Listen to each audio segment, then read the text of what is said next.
again, when you pull this recipe together, if you're feeling good about it and you feel passionate about it and it makes for a good story for you, you have the beginnings of what is an authentic brand.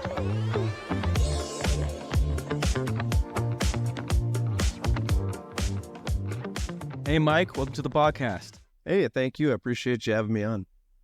Yeah, of course. So let's get this ball rolling. Tell us about yourself and kind of how you got started. Yeah, I'm from kind of west central Minnesota, and I've been in and around the marketing agents or the industry for, next year will be about 30 years. And started out as a cartoonist, illustrator, went from that to graphic design to web design to kind of back-end programming, those kinds of things. And it led into marketing, and it just kind of slowly transitioned over the years to kind of having had experience in a lot of different areas, but also kind of ended the stint that I was on in the corporate world, doing marketing and running kind of big e-commerce teams and social media teams and stuff like that. And I just kind of got to the point where I wanted to do something different and kind of flex that creative muscle again. And in 2015, I decided to venture out on my own, start my own business. And from there, it was, Cyberdogz from here on out. Right. And now you kind of help companies form and mold their brand and their kind of company image and help with their marketing. Can you kind of walk us through why you got into that? Yeah, for me, it was kind of just where my interest lied. I mean, with being a creative at heart, and I'm a graphic artist, and kind of being throughout my career somebody who kind of cultivated the creative and the brand journey and that kind of stuff. It just seemed like a natural first step that for Cyberdogz, that was kind of where we were going to lead. And kind of second to that would be the website development piece. So for most clients, when they come to us, even if, whether they start from scratch or if they actually have some of those things in place, it's a pretty natural transition to go from kind of that brand creation or calibration into a website. And then slowly from there, it just kind of trickles into all the other things that are marketing. So from graphic design to SEO to social media, and it's just a natural progression over time. So obviously we're trying to lead with the things that we feel we, have the most skills and depth with, but also to kind of kick them off at the beginning of the journey and try to get it right from the onset. So. Yeah. Hey, I love that. You kind of took your strong points and you went with it. So that's awesome. Yeah. And so let's say I'm a small business today. Maybe I'm opening up my bakery. The first thing I should do, should it be to start forming my brand and building a website?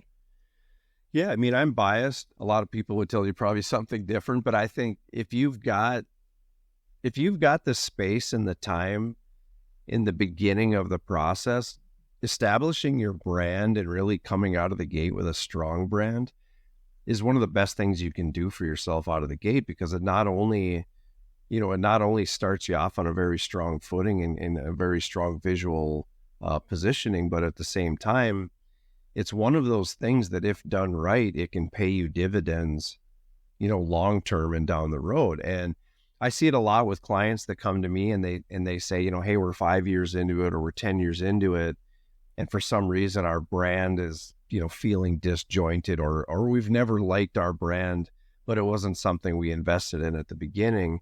And, it happens a lot. And the problem with that is now here you're 5-10 years down the road, and you've got like this crossroads or this recalibration moment that you have to take on, which is A, added expense, but B, it's kind of 2 steps forward, 1 step back with the progress that you've made over the past 5 or 10 years. So it's a very kind of disruptive way to approach it. So for me, it's like, you don't have to spend the moon on it. Like I always say to my clients, you don't have to spend $1 million to look like $1 million brand, but to take that extra focus and time and be intentional with it from the beginning is huge. I mean, it can really make or break, the progress and how fast you get to success. Like you said, it's almost like the foundation of those companies when you're kind of starting. So can you walk us through the first kind of steps of building a brand and how, important maybe is namesake, company image, maybe even colors? Like how much does everything kind of play into it in importance? Yeah, we go deep with it. And to kind of springboard off of the previous question, part of the reason why you want to spend that time on the brand too, because if done properly, and I'll kind of bring this into the existing question, is that if done properly and you do that exploration and you kind of develop this brand from an authentic place, it calibrates a lot of other things. It calibrates your sales approach. It calibrates the brand messaging, how you might go out there and pitch your product and or tell people about who you are and what you do, to kind of having, have gone through that process and really, ask yourself those questions and essentially answer them authentically and honestly, you'll calibrate a lot of other areas of your business and your overall direction. So when somebody comes to me and says, hey, we want to build a brand, where do we start? We start with a very in-depth conversation about, well, why are you doing this? What business are you trying to run? What's your differentiator? Why are you different than anybody else? What's special about your approach? Really getting into the heart of not only why they want to do it, who they are, and what they're bringing to the table, but what does this look like in the future? What's your big vision? I mean, I know today's your first day, but what does it look like 5 or 10 years from now? Is it a job? Is it one of these things where you're just trying to, feed your family? Or are you trying to make some kind of a disruption or an impact to an industry? So really flushing that out for people and having that conversation from the beginning is huge. That's the first step. Once we have that, once we kind of get inside that client or that prospect's head and figure out where they're intending to go with all this, now we can start crafting the visual. And there is some parts of it where we're like, well, where do your styles take you? What things do you like? What do you want this to look like in your head? And we take that, we look at the industry, what they're doing. We obviously inject our own creativity to it, and we try to come out the other side of it with something that not only is highly unique for the industry and highly unique for them, but something that really embodies all of the information that we gathered through the discovery process. I just, for the point of reference, a lot of clients that come to me, they have a monkey see, monkey do attitude where they just look at the competition and they think, well, if I just look like them, I'll blend in, I'll fit in, and that's kind of the track I need to be on. And I know how they get there, and I understand why you think that. But the idea behind it is you want to be a disruption to. You want to stand out where everybody else blends in. So yes, let's look at those things. Let's take those items as inspiration, but also let's try to find a way around that so that everybody else looks the same except for you. So we do a lot of not only visual homework, but we do a lot of, psychological homework as far as extracting all that information from the client.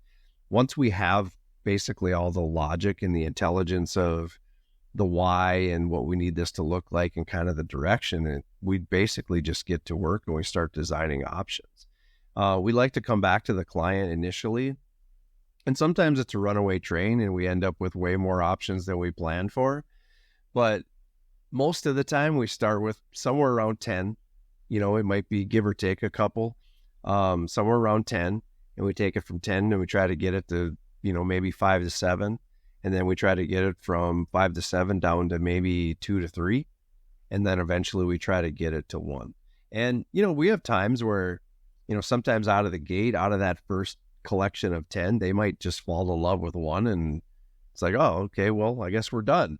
And then we just move on. But a lot of times it's a process. We end up not only eliminating and dialing it in, but sometimes it's a mashup. Sometimes we take a couple different options and merge them together to get to, basically to the winner. And from there, we give everything to the clients. So we give them all the formats, all the working files, all those different things. But once we land on a winner, then it's a process of, just kind of dialing in the usage of what do they need it for? What are they planning on, using it for out of the gate? So we give them all the proper sizes and formats.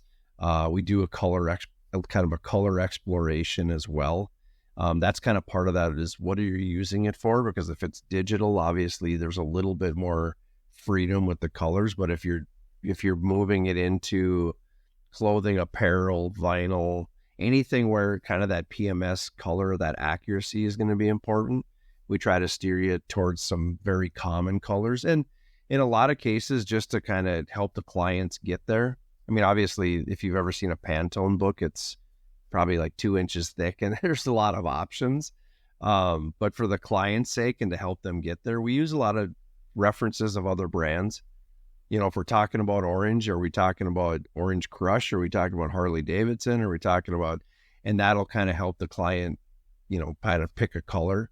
And for me, I don't go too far into this because it just depends on the client, but each color has kind of a psychological kind of purpose for it as well. So if you actually pull up a color, kind of a reference wheel, it'll kind of tell you what colors are meant to invoke technology versus emotion versus, you know, whatever. And we kind of walk the clients through that as well so that they kind of understand there's a deeper meaning behind that color. And to be honest, we want them to not only respect and kind of experience that journey of what it's like for us on the creative side, but we want them to kind of embrace it and endorse it so that when they go out there and talk about their brand, they're pumped up about it and they truly understand the reasons why behind it.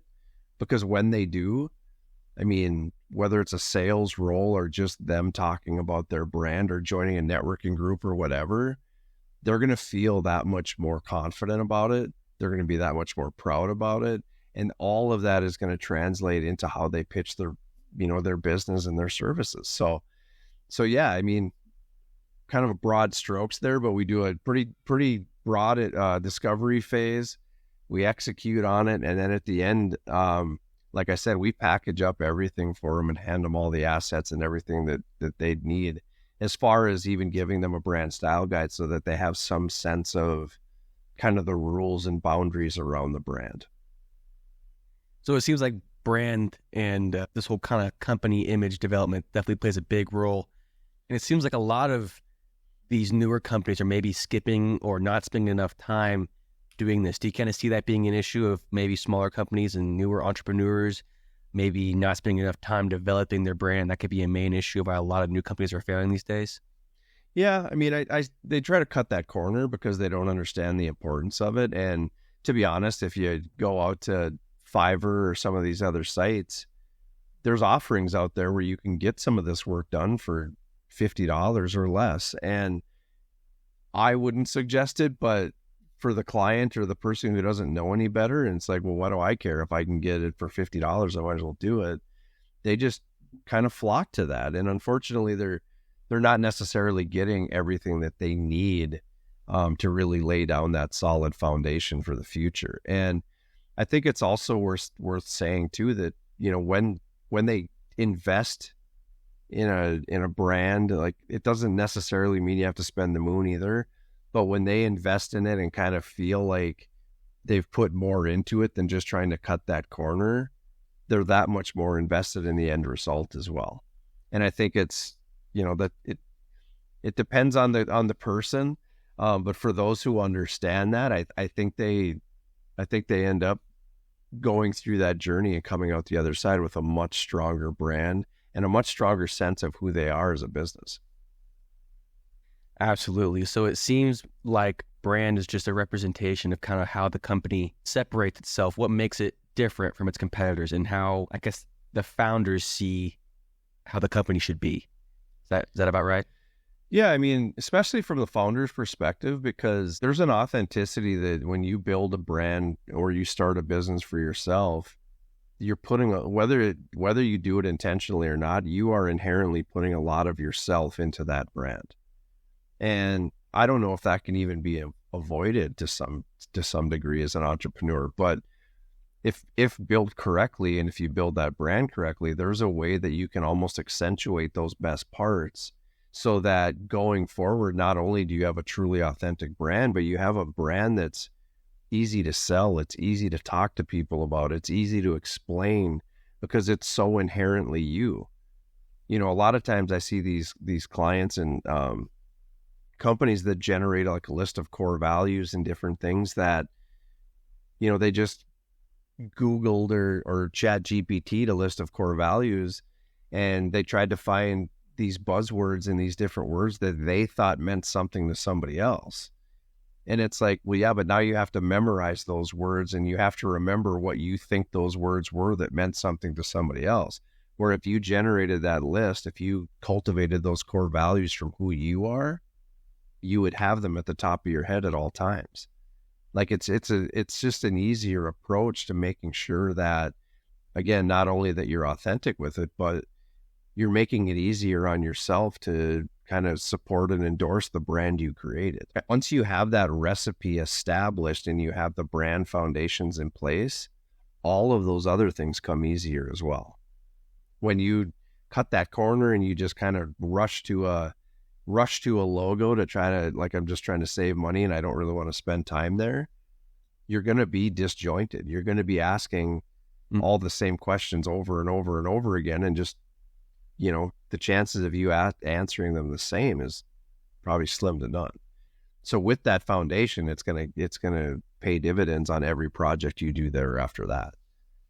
So it's important. It seems to be absolutely important to have that good foundation set before you go and move on to any other future steps. Yeah. So I guess let's say that someone has a solid foundation, right? They've built that solid brand. They have a good idea out there. I guess maybe the next step would be marketing, or maybe building that website. What's that kind of operation look like? Yeah, I mean, obviously the further you can go with it, the better. Think about the sites that you've been on with you know, a fair amount of functionality. There maybe have an online form or some kind of a way to capture data and build an email list. You know, all those things are great.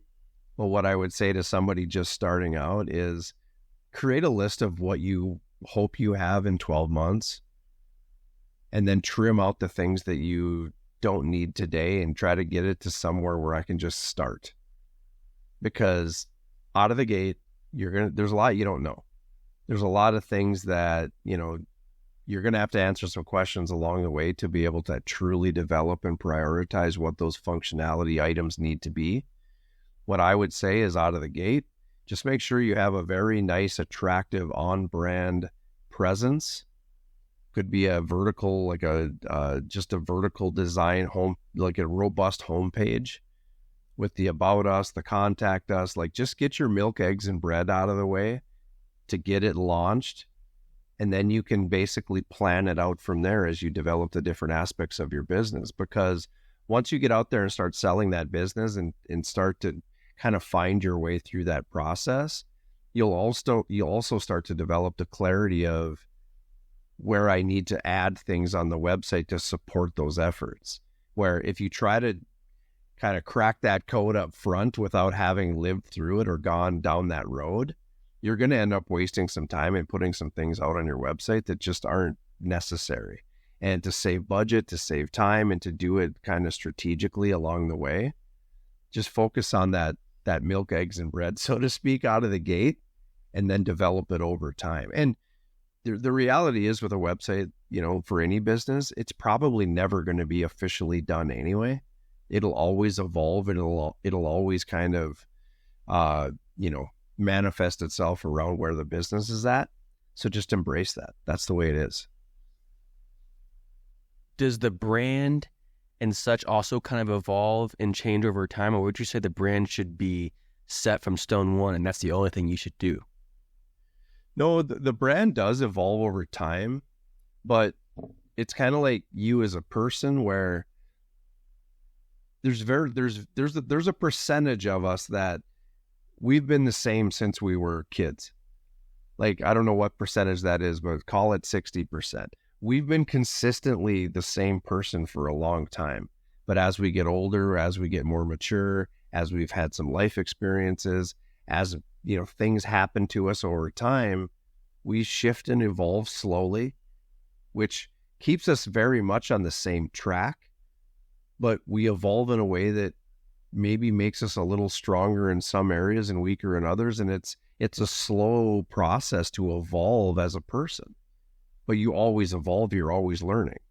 I would say that same kind of analogy applies to a brand, where if done properly, you're going to be very consistent over time. So like, look at big brands like, these are some obvious ones, but look at big brands like, the brands that have been around a long time: Coca-Cola, Nike, McDonald's. Like, these are some monster brands. And if you look at, just Google McDonald's brand 1950s versus 60s versus 70s versus 80s, you'll see tweaks, you'll see slight differences, but you'll see that, again, 60 to 70% of the time, very consistent, and they didn't steer away from the bulk of what their brand is about and what it looked like. That, if done correctly, I think a really solid brand, you could have it for decades before it really needs to evolve or change. Where I think sometimes when you do the Fiverr route or you cut a corner, you're going to be rebranding every 3 to 5 years depending on what your business is doing. And it's strictly because, for one, it's not aligned with, but for two, as the owner or the business operator, you're not really in love with it anyway. So you have no loyalty towards it. You have no connection, and you can't really see how valuable it is or is not to what you're doing as a business. Where, again, when cultivated correctly and kind of built authentically, it's almost like, how would you ever, how could you give up one of your children? It's like you're that kind of ravenous about it. Let's take that for example, right? Let's say there's a company who's maybe 3-5 years into it and they're looking to change their brand, but they also want to keep it somewhat similar and keep the same feel that they've had. Can you walk us through maybe some of the common pitfalls or mistakes people make when doing this kind of stuff, or maybe some tips? Yeah, I mean, if somebody comes, if you're hitting that 3-5 year mark and you feel like the brand is off, it doesn't necessarily mean you got to blow it up, but it does need a calibration. So you have to kind of massage it in a way and bring it back into alignment with who you are as a business and what you do. And I think sometimes people get confused with a logo or a brand. A logo is a component of a brand. A logo is a logo. A logo is not your brand. However, a logo can represent your brand because it's an element of. All these things have to match. So whether it's the voice, the tone, the words on your website, maybe it's a music track, all these things are ingredients in a very, robust soup that is your brand. So if you're hitting that 3 to 5 year mark and you're like, hey, I don't want to blow it up, but we're off. We gotta tighten this thing up. We got to look at all aspects then. We got to try to figure out what's off about it. We have to figure out, is it the colors? Is it the tone? Is it the weight? Is it the font? Like, somewhere in this, we have to find a happy medium. But what I would say is, as much as we can without blowing it up, we have to bring it back to formula and try to figure out where we might have missed the mark at the beginning to bring that human element back into the brand and bring in that piece that resonates with people and resonates with your audience. A lot of times, I think in branding, people think there should be this massive, like, lightning rod connection moment as to why it is what it is or why your company is named what it is. And if you have that, good for you. Like, not everybody has that. But my advice to people is be able to explain it and justify it and tell it for what it is. Because if it's a good name, if it's a good business, and people are going to be, they just want to know kind of the background of it. They're not looking for an aha moment to bust you out on its cleverness. Now, a prime example is, my business name, Cyberdogz. I mean, we literally came up with that over a couple beers. It took a matter of probably 30 seconds in which to name our business at that time. And, like, no joke, we were building websites for beer and pizza. Like, it was a couple of 20-some-year-old guys just looking for some extra beer money. And when Cyberdogz, that's how that name came. And then fast forward 15 years, when I left corporate and tried to, I was going to make a legitimate agency, I threw Cyberdogz in the hat as just a throwaway option, and it turned out to be the winner.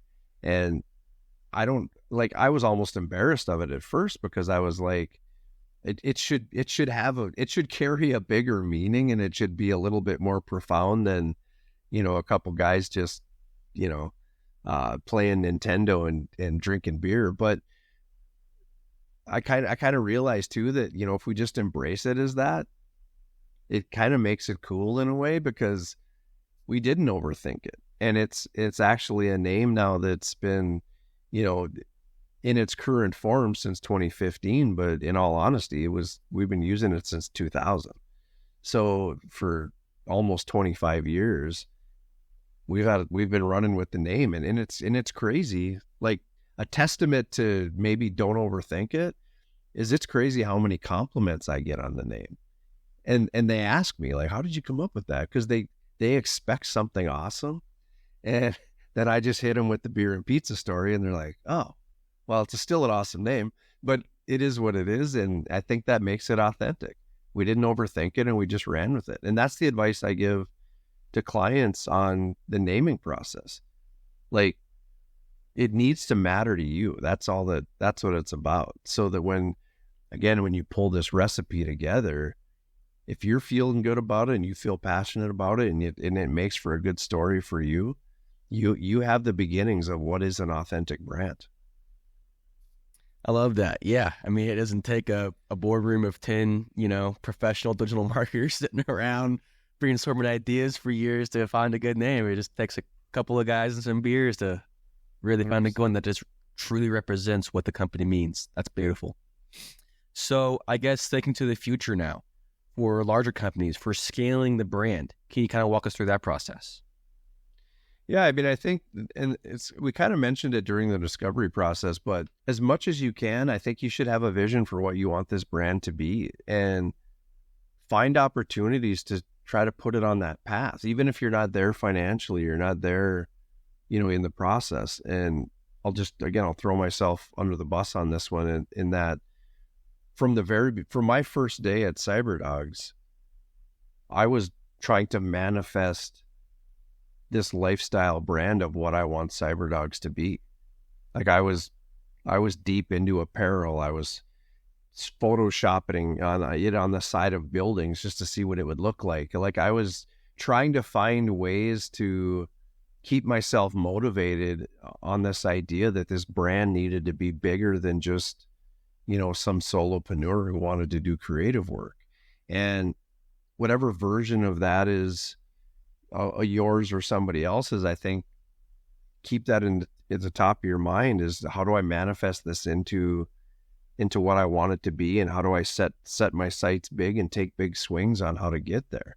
Now, are we where I thought we'd be? Or in some ways, yes, in some ways, no. And are we as far as I wanted to go? We're on the track. We're not there yet, but it doesn't matter, because we've already moved the ball further by doing it that way, and in really manifesting it into a different position in the timeline.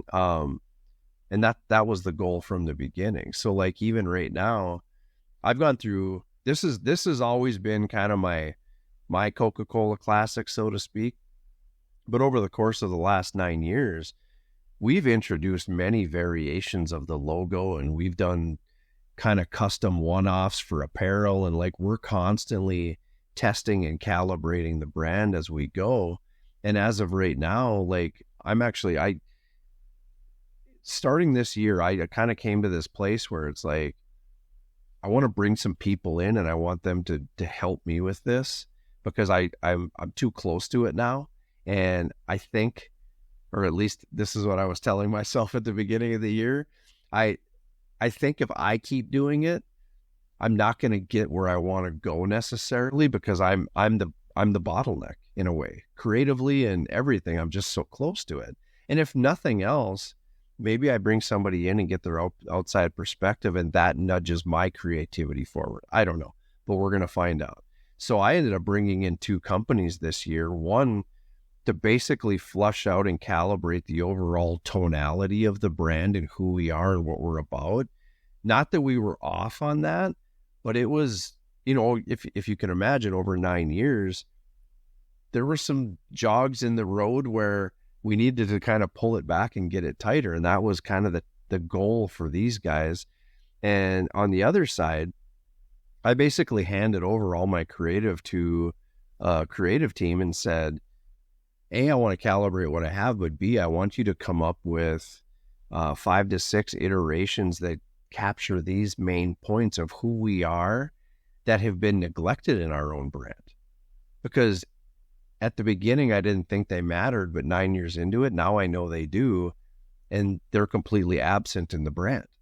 So we have this voice, this tone, kind of this calibration of why, but then we also have this visual thing that's going to jump us forward just tremendously based on kind of where we were at based off these things we'd kind of neglected. And I'd say we're roughly 2/3 into that process. And just having gone through that with these other companies and experiencing their process and their journey and doing their discovery phases, I can already tell that like we've grown and stretched and expanded the brand considerably in 2024. And, you know, I just say this because like I'm a branding agency, creative company, but I also have the humility to know that you got to bring in good people and you got to find inspiration. And sometimes you just got to step away from your own stuff and let somebody else guide you. And now that I'm doing that and get over your ego, like it was a hard pill to swallow to actually pay other companies that technically are competition, but to pay other companies to come in and do work that I could have done myself or had my team do. You know, I went back and forth with it, but I'm so glad I did it. Because even 2/3 done, I can tell you we're a lot further along than we would have been had I kept that work to myself. So I guess speak on that just a little bit if you could. When it comes to the brand and the company image and the company itself, how important is it having a proper team and employees by your side? It's everything. I mean, if you want to be a solopreneur and just be a one-man show, that, you know, God bless you, good for you. That's a totally different path. If you're gonna bring people in and build a team, and it sounds cliche, but find people that are better than you at everything. I think my opinion, I think there's like 2 schools of thought on the whole agency thing. I think there's agencies that they're there to execute the work, and they don't really care about blowing anybody's mind. It's a Monday through Friday thing, and we're gonna do the work, and everybody's gonna get paid, and we're just gonna leave it at that. It's a job. And then I think there's agencies that are out there trying to make an impact, and it's really more about the creativity and hitting home runs. In that instance, you gotta find talent, and you gotta seek people who are hungry to do it. You know, people's actually the hardest part. You got to find them. You got to teach and kind of cultivate them. You got to deal with a lot of personalities. There's a lot of baggage that comes with building a team. But if you get the right people in place, and you can start to feel that support, and you start to feel the strength of the company kind of multiplying by the additions of these people, it's a crazy feeling. And sometimes, I mean, I've brought in a few artists to our team where like I thought I was the best artist until they started, and I was like, holy cow, like they're doing awesome work. And it's just such a relief. Like I'm as competitive as anybody else, and I like to compete creatively as well, but sometimes it's just fun to watch somebody else. Like I'm more than happy to sit on the sidelines sometimes. So it's huge. For me, team's huge. I never set out to do this alone. So we have covered a lot this episode, Mike. If there are there any good resources out there for anyone looking to learn more?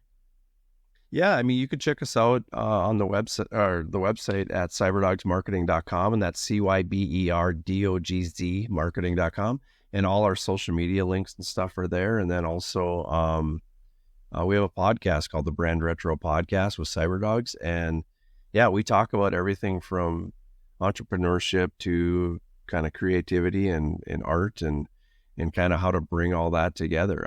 I think that's a huge part of, kind of why we've been successful as well, because we're so steeped on the creative side that the business piece just takes care of itself. Awesome. Well, again, Mike Brevik from Cyberdogz Marketing. All of his links and plugs will be down in the description. Thanks again, Mike, for coming on. We really appreciate it. Yeah, thank you. I appreciate it. If you enjoy our content, be sure to watch our YouTube Shorts, TikTok, and Instagram Reels, where we highlight the best part of each episode.